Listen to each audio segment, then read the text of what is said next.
Madame, Monsieur, bonjour et merci de nous choisir pour un nouveau forum. Il y a eu les guerres mondiales, les pandémies de la peste, du choléra, puis le coronavirus qui frappe depuis quelques mois de plein fouet le monde entier. S'agit-il de la crise la plus grave depuis le Moyen-Âge? C'est le thème central de l'émission du jour. Les équilibres géopolitiques peuvent-ils être bouleversés après le ou la Covid-19, c'est selon. Nous en parlons avec nos invités, le professeur Issa Anam Bachana, qui nous fait l'honneur d'être au plateau de nouveau aujourd'hui. Professeur Bachana, bonjour. Bonjour. Merci d'être avec nous. C'est plutôt moi qui vous remercie. Vous êtes historien, enseignant-chercheur et directeur de la recherche et de l'innovation à l'Université de Lomé.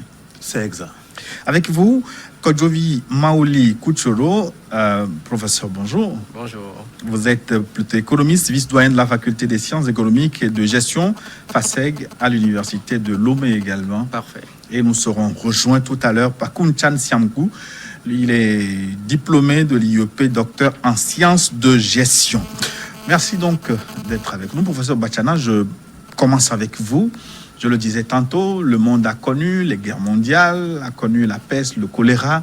Cette fois-ci, est-ce qu'il s'agit de la crise la plus grave de l'humanité depuis le Moyen-Âge? Avant de revenir à votre question, je voudrais m'acquitter d'un devoir, celui de remercier, de féliciter tous les acteurs impliqués dans la lutte contre le Covid-19. Je voudrais saluer particulièrement le corps de la santé, le corps des forces de sécurité et de défense, à qui je demande beaucoup de professionnalisme dans l'exercice de leurs fonctions, et bien évidemment les journalistes que vous êtes, qui allez chaque fois chercher l'information, mais également qui contribuent à la sensibilisation. Pour revenir à votre question, s'agit-il de la crise sanitaire la plus grave que l'humanité ait connue depuis le Moyen-Âge? Je voudrais, pour permettre de situer les téléspectateurs, préciser que les crises sanitaires, le monde en a connu. Et le monde n'a pas attendu la mondialisation et encore moins la crise au coronavirus pour être suffisamment ébranlé. Depuis l'Antiquité à aujourd'hui, l'humanité a connu 6 crises majeures. Déjà dans l'Antiquité, avec ce qu'on a appelé la crise ou la pandémie d'Athènes. La pandémie d'Athènes autour de 430, moins 430, moins 426, donc environ 6 ans, où la crise sanitaire, donc une épidémie, fait près de la moitié de victimes, c'est-à-dire sur la population totale à Athènes. Cela montre le degré d'agressivité de ce virus. Plus proche de nous, vous parlez du Moyen-Âge. Autour de 1437, par là, une autre crise importante, celle qu'on a appelée la crise de la peste noire. Elle, en près de 5 ans, fait entre 20 et 50 millions de victimes. À l'époque, pratiquement le tiers de la population, notamment de l'Europe. 50 millions, c'est énorme. Presque de 50 millions de victimes. C'est énorme. C'est énorme également la crise que le monde a connue entre 1918 et 1919, ce qu'on a appelé la grippe espagnole, qui, elle, en pratiquement 1 an, fait également près de 40 millions de victimes. C'est également énorme au regard de la population mondiale de l'époque. Et bien évidemment, d'autres crises, celle de 1956-57, ce qu'on a appelé la crise asiatique, mais bien entendu, parlons-en, la crise que l'Afrique connaît depuis 1981, celle liée au virus SIDA. Et qui, aujourd'hui, en tout cas, les experts montrent que le SIDA a fait près de 40 millions de victimes et actuellement, près de 39 millions de personnes vivent avec le VIH. Pour dire quoi? Pour dire que coronavirus n'est pas une exception dans l'histoire sanitaire du monde. Même si, il faut le reconnaître, c'est la crise la plus répandue, c'est la crise qui mobilise davantage, et cela en lien avec la mondialisation, cela en lien avec la facilité que les hommes ont à traverser et à se déplacer, et le virus se déplace également de façon très rapide compte tenu de cette mondialisation. Une chose à préciser, et c'est extraordinaire, toutes les crises que l'on a pu répertorier, l'on se rend compte essentiellement qu'elles sont d'origine asiatique, et particulièrement d'origine chinoise, qu'elle fait beaucoup plus de victimes en Amérique et en Europe. Moins de victimes, curieusement, en Afrique. Est-ce parce que l'Afrique est très peu impliquée dans le circuit mondial, ou est-ce que l'Africain lui-même a une sorte de résilience par rapport à ces virus?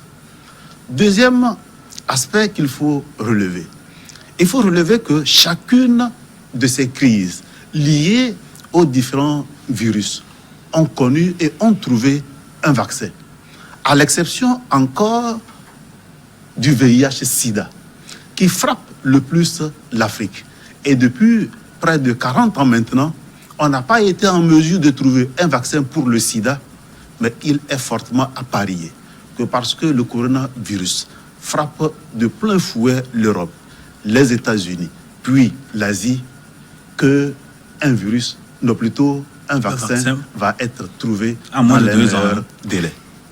Donc voilà pour planter le décor relativement à cette pandémie. C'est un bon décor. Et ça me permet de rebondir sur le professeur Pouchoro. Est-ce qu'il faut, à l'heure actuelle, continuer de parler de crise sanitaire quand on évoque le coronavirus? J'ai l'impression que le corona va au-delà de la santé parce que le virus a paralysé l'économie, la diplomatie, tous les secteurs sont pratiquement touchés. Oui, en effet, en suivant bien la logique de mon collègue, le professeur Batiana, vous allez comprendre bien que autant il y a ces crises, autant ces crises sanitaires, autant ça affecte également l'économie. Et donc il y a un lien entre l'économie et la crise de la santé. Chaque fois qu'il y a ces crises-là par le passé, il y a eu toujours ralentissement de l'activité économique et donc ça impacte le bien-être de la population globale. Et vous convenez avec moi également que le monde économique a connu des crises par le passé et Schumpeter, un économiste, a su donc les distinguer en 3 catégories généralement, des crises mineures, donc de Keating, les crises majeures qu'ils appellent Jugla, et puis les crises kondratives, les crises de long terme, sur une longue période.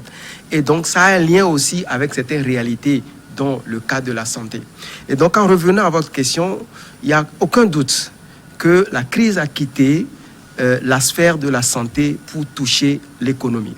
Dans la mesure où ça a bloqué le fonctionnement de tout le fonctionnement de l'économie, il y a un ralentissement total de la production et qui a comme conséquence une réduction des revenus et donc la consommation ne suit pas également la production et donc on a un ralentissement total de l'économie et qui affecte donc les États. Donc il y a une causalité. Le sens de causalité n'est pas que de la santé pour aller vers l'économie. Et la causalité est bidirectionnelle, comme nous le disons en économie, et du fait qu'en partant de la santé, ça touche directement l'économie, et parce qu'à un moment donné, l'économie est au ralentissement, et les gens commencent par se dire on ne peut pas aller au ralentissement sur une longue période.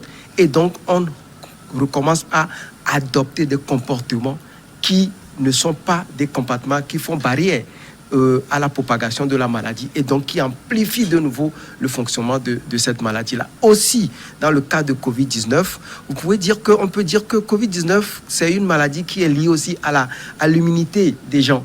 Et donc, étant donné qu'il y a une crise économique et que les gens mangent moins, ça veut dire que ça réduit leur capacité naturelle à résister à la maladie. Et donc, ça fait que ça ouvre la voie à une forte propagation de la maladie. Donc, la causalité est inverse. De la santé, ça va vers l'économie. Et ensuite, de l'économie, ça revient à la santé. Oui. Professeur Matiana, si je me remets dans votre décor, j'ai l'impression que cette crise de coronavirus est quelque peu exagérée parce que vous nous avez parlé des crises qui ont fait des millions de morts. Le monde n'en est pas encore à 1 million de morts, mais on a l'impression que ce coronavirus est sur toutes les lèvres. Est-ce que c'est une crise exagérée? Bon, je ne vais pas jusqu'à dire que c'est une crise exagérée, mais je peux me risquer de dire qu'on en fait beaucoup de trop. En tout cas, pour ce qui est des pays africains. Je le disais tantôt, peut-être c'est la psychose qui s'est emparée à travers le monde. Il le dit, le lien étroit qu'il y a entre les crises économiques et les crises sanitaires. Mais il faut aussi relever, et c'est pourquoi, ce qui explique un peu la panique des uns et des autres, il y a aussi un lien direct entre ces crises sanitaires, les crises économiques et bien évidemment le bouleversement en termes de pratiques sociales, mais également de positionnement géopolitique à travers le monde. Rappelons que pour la première crise de portée mondiale, celle que j'ai décrite tout à l'heure, celle d'Athènes, elle va marquer véritablement le déclin de Athènes et de l'Empire grec. Lorsque on prend les crises au Moyen-Âge, notamment celle de la peste noire, et en particulièrement la crise de 1918-1919, non seulement elle consacre fondamentalement l'effondrement de l'Europe à l'issue de la Première Guerre mondiale, mais elle permet aussi aux États-Unis de se positionner non pas seulement sur le plan économique, mais en termes de gendarme médical, puisque les États-Unis vont apporter une aide massive à l'Europe. Et bien entendu, la crise actuelle, nous en parlons suffisamment parce que, me semble-t-il, elle est venue d'ailleurs, puisque c'est d'abord la Chine qui, au plan économique, est une grande puissance. L'on parle de la deuxième puissance économique du monde, mais surtout parce qu'elle frappe de plein fouet les pays que nous considérions comme suffisamment avancés, c'est-à-dire nos métropoles, la France, l'Espagne, l'Italie, et dans une moindre mesure, la Grande-Bretagne. À partir de ce moment-là, et à partir du moment où nos systèmes économiques, nos systèmes sociaux, même politiques, sont calqués sur le modèle occidental, notamment français pour nous et anglais pour les autres, effectivement, la panique est arrivée en Afrique parce que, justement, notre système sanitaire n'est pas suffisamment modernisé de sorte que nous puissions prendre en charge les effets véritables du coronavirus. Mais surtout, on en fait beaucoup trop par rapport au nombre de victimes humaines, et justement la psychose qui s'est répandue à travers l'Afrique fait qu'on risque d'avoir des conséquences beaucoup plus dramatiques, non pas en termes de la quantité de victimes liées au coronavirus, mais justement par rapport à l'excès des mesures prises qui vont impacter négativement non seulement la société, non seulement l'économie, et on va le voir, qui risque de fragiliser les gouvernances politiques. Ça veut dire, dans une certaine mesure, que l'Afrique n'a pas eu une riposte adaptée à la situation.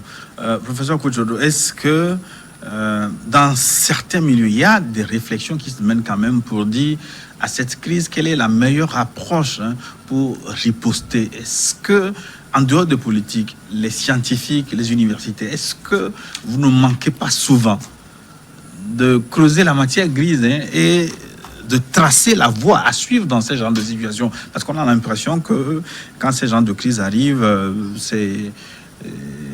tout le monde va à la sauvette et il n'y a pas de mesure réfléchie pour apporter une réponse concrète.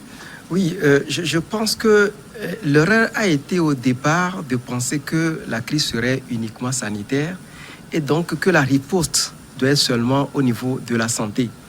Alors que la crise est maintenant, je dirais, pluridisciplinaire et donc demande à ce que la réflexion soit menée dans tous les côtés. Parce que tout à l'heure, je parlais de la causalité inverse qui existe entre le monde de la santé et le monde de l'économie. Et donc, l'aspect sociologique et l'aspect historique également doit être pensé, parce qu'on ne va pas, comme on le dit, réinventer la peau, parce que par le passé, on a eu ces genres de crises, et donc on peut s'inspirer de ce qui s'est passé dans l'histoire pour mieux répondre à cette crise. Mais il est vrai que l'originalité dans cette crise aura été sa vitesse de propagation. Cette vitesse de propagation qui est liée, à mon avis, un peu à la mondialisation et surtout à la connectivité entre les différentes sociétés. Là, pour quitter la Chine, pour venir au Togo, c'est une question d'heure, alors que par le passé, pour quitter l'Espagne, pour aller je ne sais pas, aux États-Unis, c'est donc une longue de beaucoup de jours. Et donc la crise, sa propagation n'est pas à la même vitesse que ce qu'on avait connu par le passé. Et donc la riposte doit être repensée autrement, bien qu'on peut s'inspirer du passé, mais la riposte doit être repensée autrement, mais dans un cadre pluridisciplinaire, amenant tous les scientifiques et tout au-delà même des scientifiques, tout le monde a réfléchi pour une meilleure riposte face à cette pandémie. Pourquoi ce travail n'est pas fait? Oui, mais vous savez, probablement que le monde ne s'est pas préparé à cette crise. On ne s'est pas préparé qu'on aura ce genre de crise, et les puissances ou les pays qu'on considérait comme étant puissants ont montré leur faiblesse. Si ces pays qui ont considéré comme puissants ont montré les faiblesses, que penserez-vous pour nos pays qui sont considérés comme n'étant pas puissants? Et donc, à mon avis, le monde ne s'est pas préparé par rapport à ce genre de crise, et donc on est frappé en plein fouet, comme vous le dites, et la solution, c'est à partir de ce moment qu'on est en train de réfléchir. Professeur Bachelar, vous nous soulignez tantôt qu'à chaque grande crise, il y a le déclin d'une puissance. À qui le tour maintenant? Qui va décliner? Est-ce que cette crise va déséquilibrer la géopolitique mondiale? Je voudrais que, si vous le permettez, revenir sur votre précédente préoccupation, celle qui est liée à l'insuffisance de collaboration entre le monde scientifique et le monde politique. Sur ce plateau, nous n'allons pas faire la langue de bois. C'est une réalité. Chacun étant, en tout cas jusqu'à cette crise, dans sa tour. Les hommes de science font leurs recherches, et ces recherches ne sont pas véritablement vulgarisées, ne sont pas véritablement valorisées, parce que nous avons l'impression que le made ailleurs est plus important que le made in Africa, ou en l'espèce in Togo. Ou plutôt, vous n'insistez pas beaucoup sur l'utilité sociale des recherches aussi. Non, justement, non seulement nous n'insistons pas suffisamment sur le volet social, mais c'est que nous n'avons pas également réussi à passer l'étape de la recherche fondamentale à la recherche appliquée qui trouve des solutions aux problèmes sociétaux qui se posent. Et comme je le disais, justement parce qu'il n'y a pas véritablement de demande, les politiques étant beaucoup plus enclins à aller chercher les experts et les solutions d'ailleurs que de se retourner véritablement aux recherches des solutions en interne. Cette parenthèse est en fait, et en souhaitant que cette crise vienne donner une leçon à jamais pour qu'il y ait plus de collaboration entre le politique et l'homme de science. Ça a déjà commencé avec toutes les commissions qui sont mises en place et un comité de conseil scientifique auprès des pouvoirs politiques et sanitaires pour conseiller, pour orienter. On va espérer que cette dynamique-là puisse être maintenue dans la longue durée. Oui, mais si on peut même rester dans cette parenthèse, parce que moi j'ai une question, parce que j'ai l'impression que c'est vous qui ne prenez pas assez vos responsabilités, parce que est-ce que vous avez besoin de pouvoirs publics pour mener vos recherches et impacter votre société? Avec la crise du coronavirus, j'ai vu l'exemple de l'université de Lomé, la présidence, la direction a mis en place un comité ad hoc pour trouver justement une réponse thérapeutique à la maladie. Vous n'avez pas attendu les pouvoirs publics. Non, justement, vous parlez des différentes mesures prises par l'université. Moi-même, je suis membre de la commission de riposte que l'université a mise en place, Cumul 19. Et effectivement, nous n'avons pas attendu le pouvoir public pour prendre le devant. Mais justement, c'est parce que la crise est arrivée que nous avons compris la nécessité de mettre en place ce mécanisme de riposte. Ce qui aurait été intéressant, c'est que, en amont, que toutes les dispositions soient prises pour que nous puissions répondre efficacement, non pas simplement à la crise sanitaire, mais à tous les défis sociétaux. Et ça, il faut le dire, bientôt 50 ans d'existence des universités africaines, il me semble que l'intérêt ou le défi que les universités doivent pouvoir relever, c'est de jouer véritablement leur rôle en tant qu'éclaireur, mais en tant que également centre qui trouve des solutions aux préoccupations quotidiennes des citoyens. Et il faut le reconnaître avec beaucoup d'humilité. Pour le moment, je pense que beaucoup d'efforts restent à faire. Et d'ailleurs, pour ouvrir une autre parenthèse, c'est ce paradigme-là qui a nécessité le choix même du thème des journées scientifiques que nous avons prévu organiser en octobre prochain.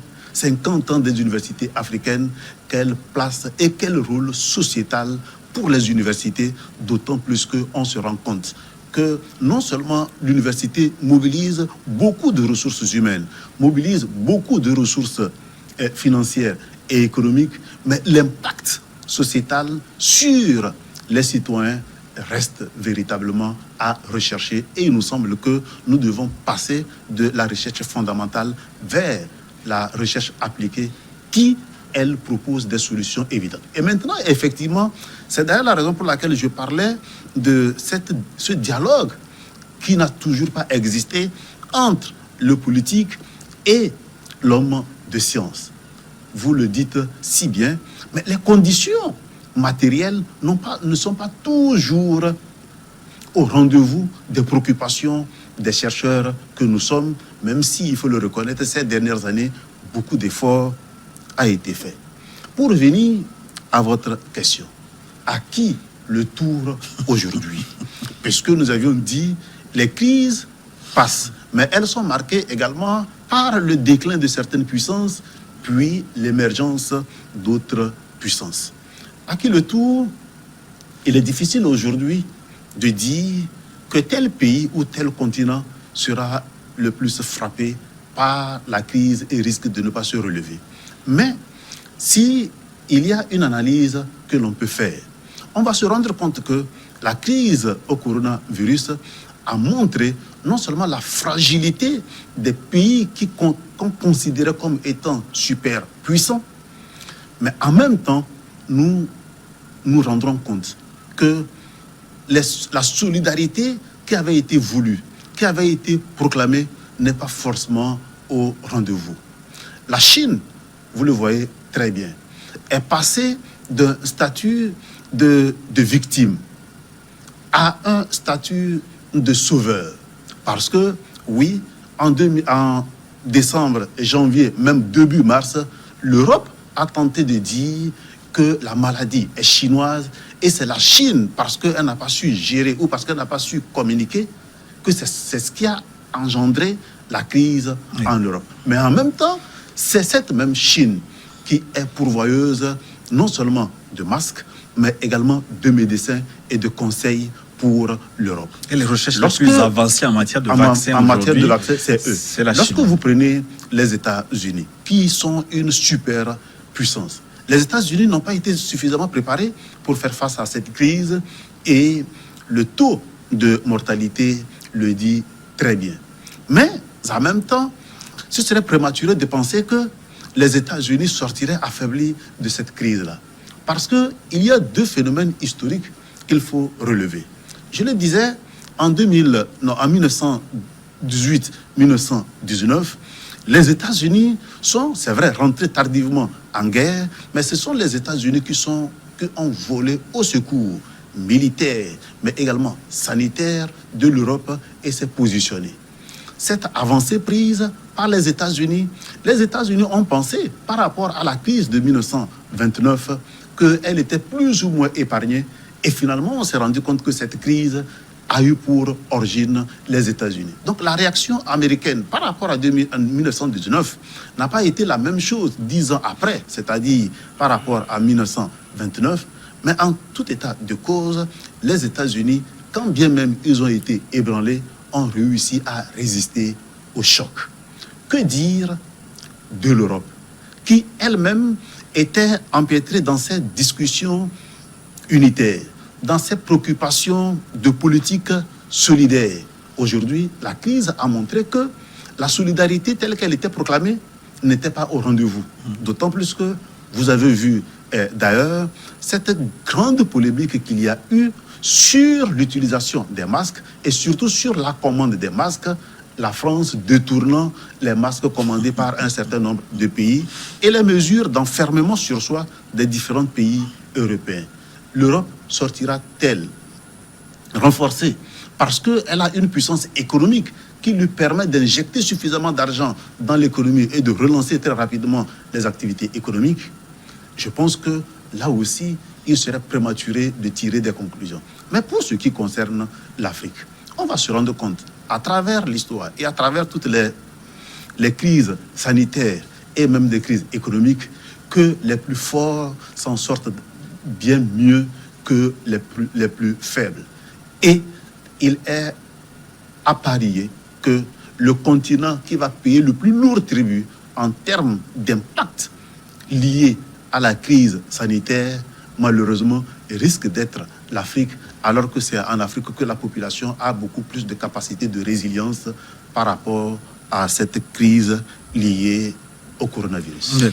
Professeur Kouchoulou, quand on voit les pays asiatiques, on se rend compte qu'ils ont plutôt bien résisté. Ils se sont comportés de façon exemplaire devant cette maladie. La Corée du Sud, le Japon, dans une certaine mesure, la Chine. Ils ont apporté des réponses très rapides à la maladie. Pendant ce temps, l'Europe et les États-Unis sont en train de connaître des situations plutôt difficiles. Est-ce qu'on peut dire que moralement, c'est le déclin de l'Occident? Bien avant donc d'arriver donc à cette réponse à la question que vous avez posée, je voudrais un peu rebondir sur les réactions du professeur Batiana, en disant que les pays africains, nous, Togolais, disposons de toutes les capacités humaines pour mener à bien les recherches et aboutir à des résultats. Malheureusement, quand on parle de recherche et des résultats, ça demande de gros moyens que malheureusement le gouvernement ne met pas ou la société ne met pas à la disposition des chercheurs. On peut prendre par exemple, l'exemple de certains projets, des projets colossaux qui sont élaborés sans que l'université ne soit associée. Et donc, ce qui veut dire qu'il y a un problème de mentalité où on a tendance à croire que le plus intelligent n'est pas de chez nous, mais ça vient d'ailleurs. Donc, la crise là nous montre désormais que pour réaliser nos projets, il faut que ce soit, on mobilise davantage les ressources sur place plutôt que d'aller chercher ailleurs. Revenons donc à votre question où l'Europe a montré, est en train de monter ses faiblesses relativement à cette crise. Je pense de la même façon que le professeur Batiana, pour dire que les plus puissants, certes, sont ceux qui disposent de plus de moyens pour faire face à cette crise, mais ça n'a pas empêché non plus à ce que les plus faibles montrent aussi une certaine résilience. Et donc, s'il a pu montrer que l'Europe a montré une certaine résistance et que l'histoire a montré que les plus puissants s'en sortent toujours plus, l'intérêt dans le cas particulier de l'Afrique, c'est que ça a commencé par réveiller les Africains qui commencent par penser que eux aussi disposent de certaines capacités à pouvoir s'en sortir sans nécessairement le soutien venant de l'extérieur. Et donc moi je pense que au-delà du fait que peut-être les États-Unis ou l'Europe peuvent s'en sortir, je pense qu'il y a une opportunité pour l'Afrique de sortir gagnante de cette crise-là. Mais à condition, il y a beaucoup de conditions parce que ce n'est pas tout le monde qui va en bénéficier. Ça dépend de ceux qui ont déjà mis en place toutes les dispositions nécessaires pour saisir ces opportunités. Ben, l'Afrique, elle a déjà raté beaucoup d'opportunités. Est-ce que c'est le bon moment maintenant, professeur Batiana? Est-ce que les Africains vont y aller cette fois-ci? Je pense qu'ils n'ont pas de choix. Ils n'ont pas de choix que d'y aller. La preuve, c'est que les frontières sont fermées. Hier, je suivais un reportage sur une chaîne concurrente où l'on avait tendance à montrer que la crise au coronavirus est beaucoup plus une crise de la hiérarchie, enfin du sommet, qu'une crise par le bas. On a tenté de montrer que ce sont les plus fortunés qui en meurent beaucoup plus que ceux qui le sont moins. Et l'explication qui a été donnée, c'est que les frontières étant fermées, les plus fortunés n'ont pas toujours non plus la possibilité d'aller se faire soigner ailleurs. À partir de ce moment-là, et c'est pour ça que je suis parfaitement d'accord avec le collègue Doyen pour dire que oui, c'est une occasion à jamais pour que l'Afrique puisse commencer par prendre de façon très sérieuse les choses dans les mains. D'autant plus que, oui, on le voit bien, ils n'ont plus la possibilité, on n'a plus la possibilité d'aller nous faire soigner ailleurs. Donc, il faut nécessairement développer des stratégies pour que notre système sanitaire soit beaucoup plus robuste. Oui. On a vu également que parce que les puissants sont en crise, il y aura plus forcément, et lui, il sera mieux à même de parler, qu'en termes de liquidité, en termes d'accompagnement, en termes de ce que nous appelons aide, ils ne seront plus enclins à nous aider facilement parce qu'eux-mêmes, ils doivent faire face à leurs propres contradictions. À partir de ce moment-là, nous devons trouver les mécanismes qui nous permettent de prélever les ressources en place et de mieux les gérer pour faire face au quotidien. Mais également, la crise a montré que les puissants sont puissants économiquement, mais moralement sont fragiles. Nous, en Afrique, nous pouvons nous positionner pour, ne serait que sur le plan de la solidarité morale, que nous puissions compter dans les discussions à travers le monde. Vous parliez tantôt d'opportunités pour l'Afrique de construire un système de santé très robuste. Il y a eu l'exemple de Madagascar avec Covid Organics.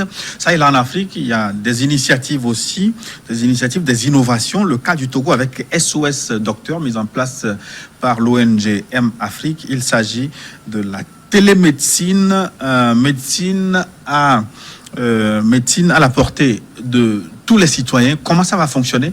Nous avons approché le docteur Michel Kodom. Il nous donne quelques explications.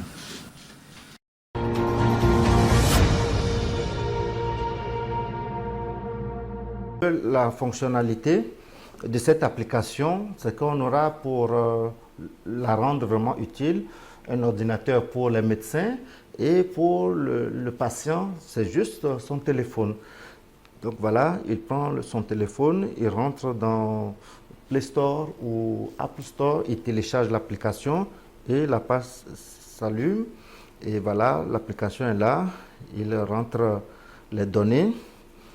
Il ouvre son compte, il rentre son nom, comme on le fait classiquement. Non, voilà, le numéro de téléphone pour que tout soit enregistré.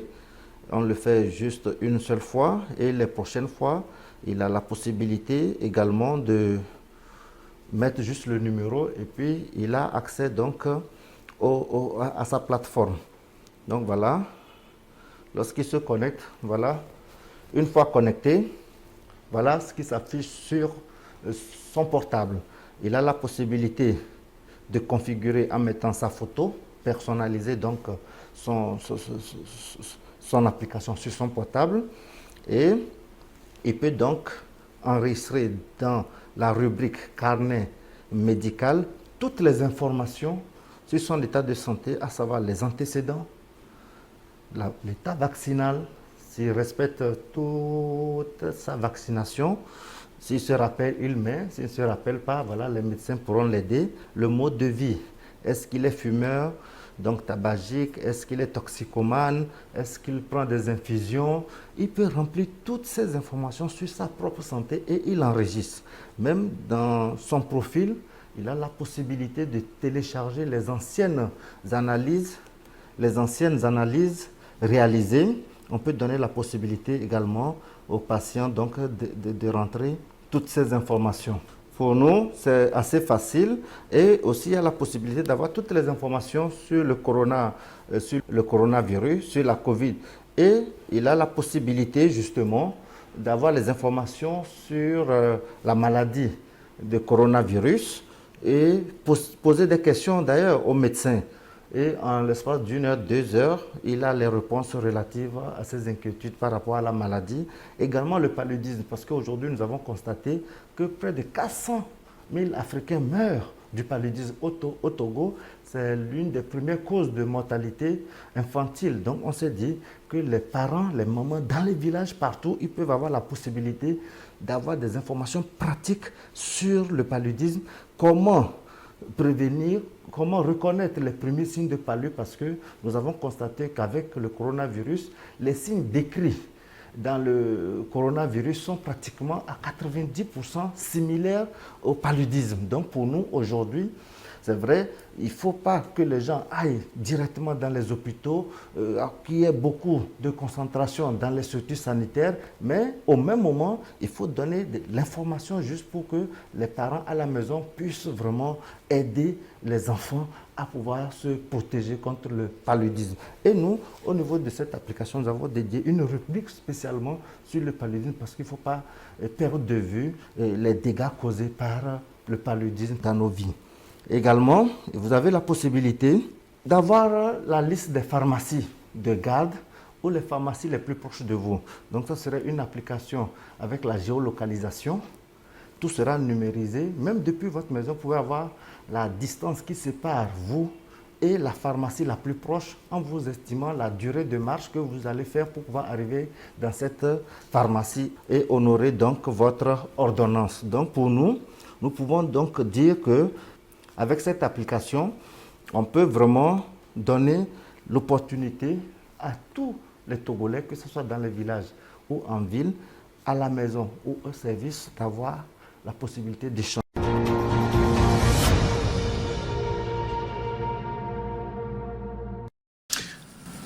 Exemple d'initiative suscitée par le coronavirus, SOS Docteur. Je précise, comme annoncé, nous sommes rejoints au plateau par Dr Koumchan Siangou. Dr Siangou, bonjour. Bonjour. Vous êtes diplômé de l'IEP, Sciences Po, docteur en sciences de gestion. Vous avez écrit quelques ouvrages également, dont de l'apprentissage démocratique, une méthode de changement au Togo.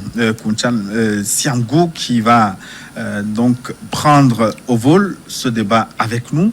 Le temps de laisser la parole à nos interlocuteurs précédents pour réagir sur ces initiatives africaines. Docteur Kouchourou, ce qui manque souvent pour les Africains, c'est la collaboration, se mettre ensemble pour travailler. Ça était une préoccupation pendant longtemps. Est-ce que cette fois-ci, le coronavirus va être l'aiguillon pour vous permettre de mettre en place des équipes pluridisciplinaires et de pouvoir créer une forme de synergie, et trouver des réponses aux solutions, aux problèmes concrets de vos communautés? Oui, en effet, il est vrai que chacun était dans son laboratoire à réfléchir sur des questions qui lui sont propres, qui n'ont pas nécessairement des enjeux nationaux. Mais avec la crise actuelle, la réflexion est plutôt dans tous les sens. C'est-à-dire que lorsque l'économiste met sur la table une problématique, la réflexion est aussi menée au niveau de la sociologie, de la même façon au niveau de l'historien ou des médecins, etc., etc. On n'est plus dans le cloisonnement où chacun est replié sur soi en matière de recherche aujourd'hui, mais les regards sont beaucoup plus pluridisciplinaires. Et je pense aussi que par le passé, l'Afrique n'a pas souvent tendance à croire à ses capacités à mener les recherches. Et chaque fois qu'on trouve peut-être des recherches, des résultats, on demande l'avis des Occidentaux qui donnent lieu à des fuites parfois. Et donc, les résultats trouvés par des Africains ne sont plus la propriété de ces Africains-là.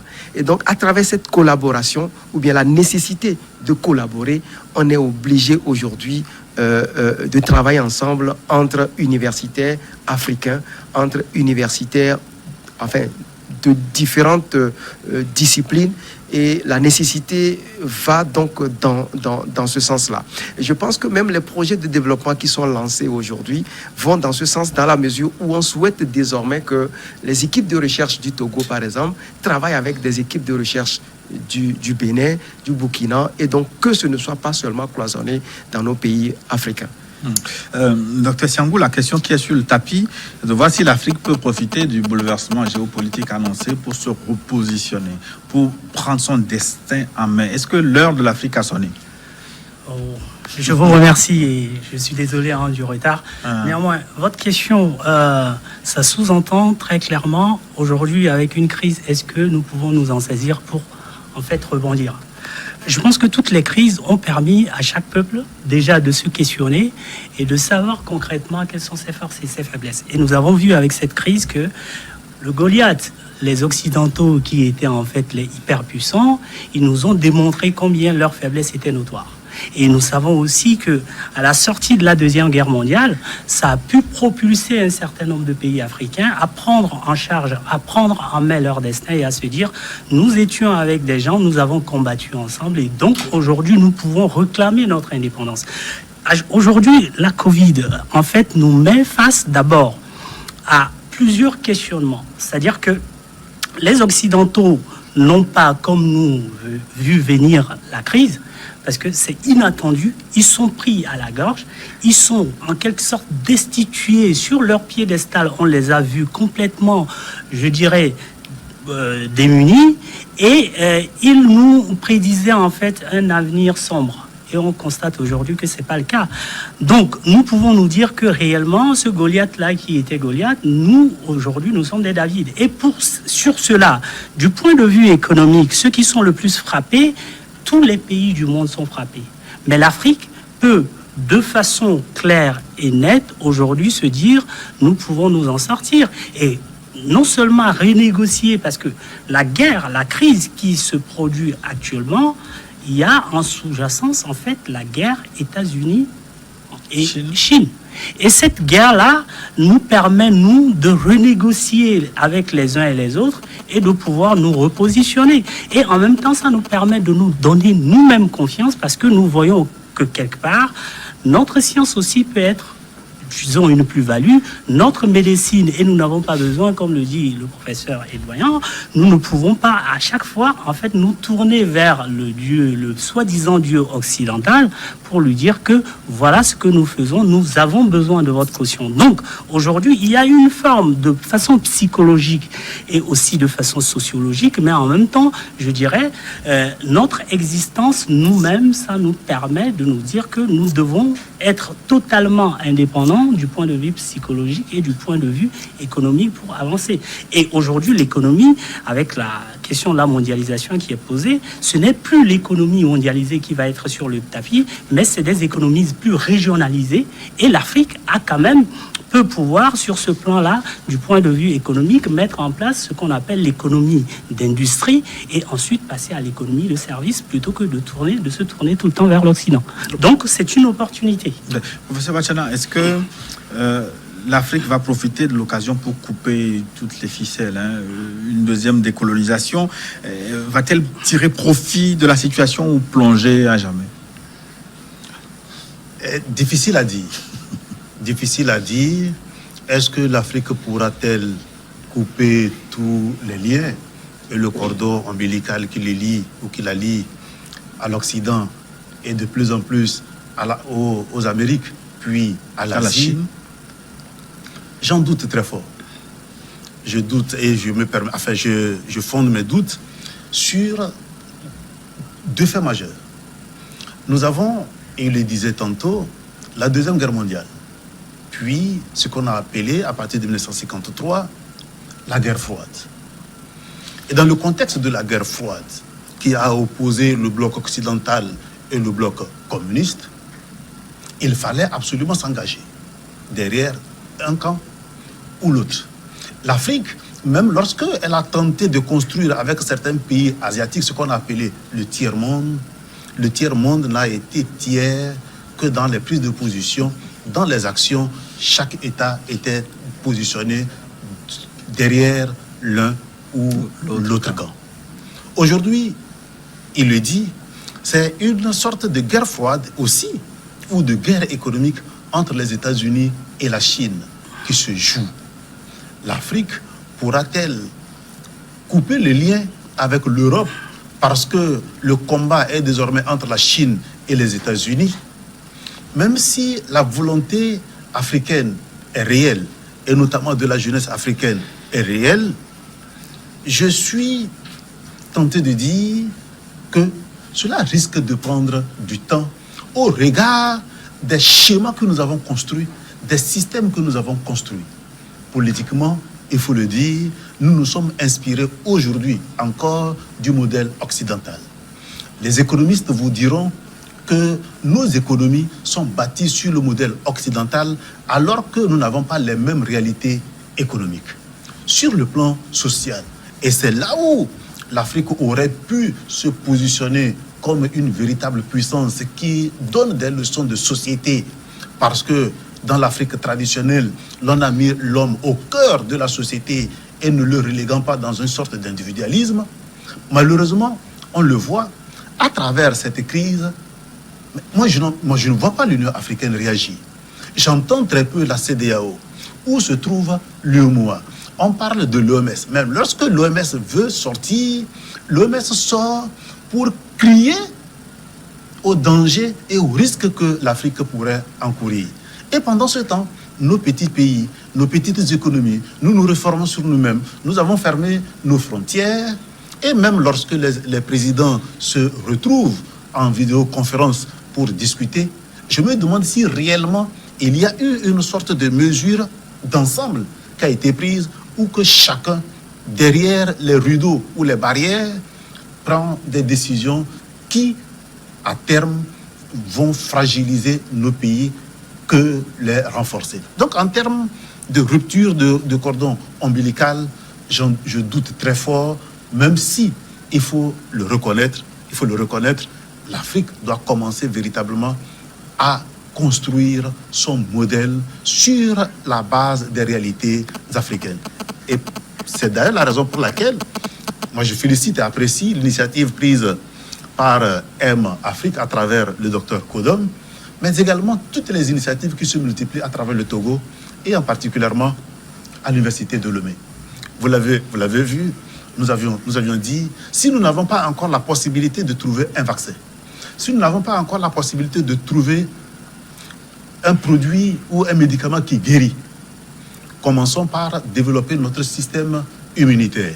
Et cette commission qui a été mise en place a travaillé pour montrer comment est-ce que l'on ou l'Africain peut se prémunir contre ces maladies. On va revenir sur le sujet. Mais également, il faut que je le dise. On va revenir, je vous redonnerai la parole parce qu'on va marquer une pause pour une édition de journal. On se retrouve dans une dizaine de minutes.